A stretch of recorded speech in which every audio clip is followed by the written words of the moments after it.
প্রিয় বন্ধুরা, আসসালামু আলাইকুম।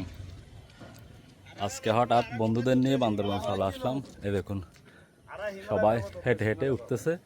আমাদের সিএনজিটা আগে চলে গেছে, সিএনজি করে উঠতে পারতেছি না, বেশি উঁচু জায়গা। ওই পিছনে দেখেন বৌদ্ধ মন্দির, অনেক উঁচু জায়গা। সিএনজি আমাদেরকে ফেলে চলে গেছে আগে। আমরা সিএনজি থেকে নেমে গেছি, হেঁটে হেঁটে আমরা যাচ্ছি। বর্তমানে দেখুন কতটুকু উঁচু জায়গা।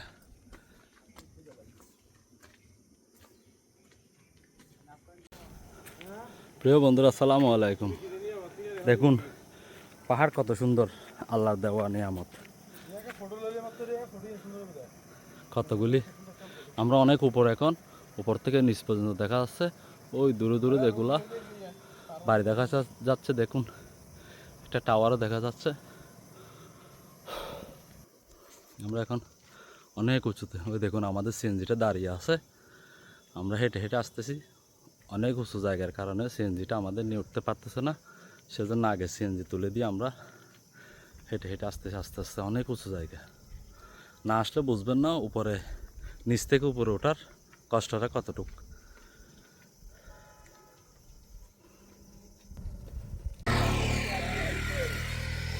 আর গো আর নৌকা দেখি না, আর দেখি দেন, আর কোনো দেখি দে দেখানো যাচ্ছে রে ভাই। আর আম বাগানের শ্রমিক আর ছবি তুলি দে রে, জুম হবে দে।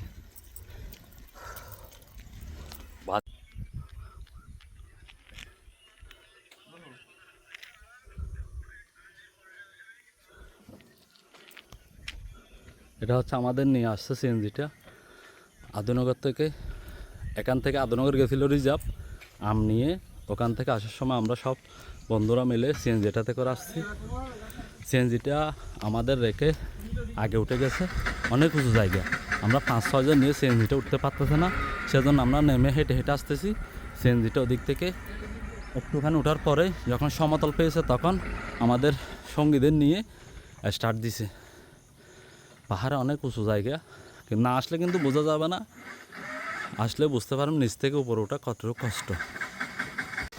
প্রিয় বন্ধুরা, আসসালামু আলাইকুম। পাহাড়ের সৌন্দর্য উপভোগ করার জন্য অনেক দিন পরে পাহাড়ের এলাকায় চলে আসলাম, বান্দরবান। দেখুন কত সুন্দর আল্লাহর দেন আমার, কত বড় বড় পাহাড়, উপর থেকে নিচু, নিচ থেকে উপর।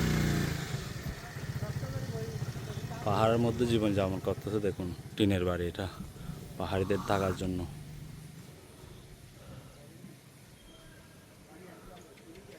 আল্লাহর দেওয়া সৌন্দর্য উপভোগ করতে পাহাড়ে চলে আসলাম।